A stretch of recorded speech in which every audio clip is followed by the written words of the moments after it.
2023 NCC 75ஆம் ஆண்டு நினைவு நாணயம் 75 ரூபாய். இந்த நாணயம் 5093 ரூபாய்க்கு மும்பை நாணயசாலையில் வாங்கினேன்.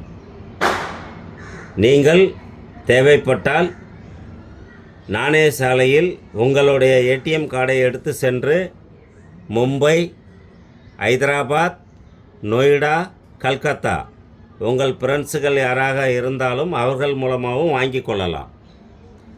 இதுதான் என்சிசியின் நாணயம். சீல் பேக்காக இருக்கும். இந்த காயினை இந்த சீல் பேக்கை விட்டு வெளியே எடுக்கக்கூடாது. எடுத்தால் இதன் வெளிசன் இதோடைய மதிப்பு குறைந்து விடும். இதை அப்படியே வைத்து ஞாபகமாக வைத்து கொள்ளவும்.